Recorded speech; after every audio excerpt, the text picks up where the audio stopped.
एक बार की बात है, गोलू अपने घर में आराम कर रहा था। अचानक उसके कमरे की खिड़की पर बिजली चमकी। गोलू घबराकर उठ गया। उसने देखा कि खिड़की के पास एक बुढ़िया हवा में उड़ रही थी। बुढ़िया खिड़की के पास आई और बोली, गोलू तुम अच्छे लड़के हो, इसलिए मैं तुम्हें कुछ देना चाहती हूँ।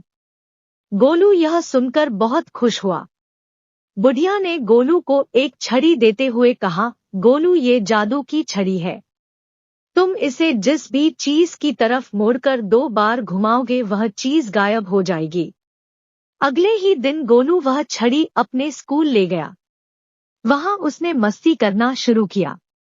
गोलू ने स्कूल में भी टीचर की किताब गायब कर दी, फिर कई बच्चों की रबर और पेंसिलें भी गायब कर दी। किसी को भी पता न चला कि यह गोलू की छड़ी की करामात है। जब वह घर पहुंचा तब भी उसकी शरारतें बंद नहीं हुई। गोलू को इस खेल में बड़ा मजा आ रहा था। किचन के दरवाजे के सामने एक कुर्सी रखी थी। गोलू ने सोचा, क्यों न मैं इस कुर्सी को गायब कर दूं।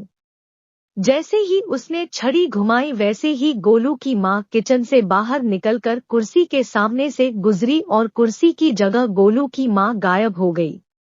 गोलू घबरा गया और रोने लगा। इतने में उसके सामने वह बुढ़िया आ गई। गोलू ने बुढ़िया को सारी बात बताई।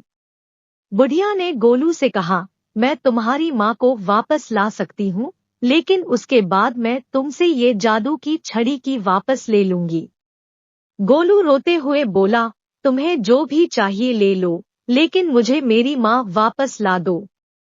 तब बुढ़िया ने एक जादुई मंत्र पढ़ा और देखते ही देखते गोलू की माँ वापस आ गई।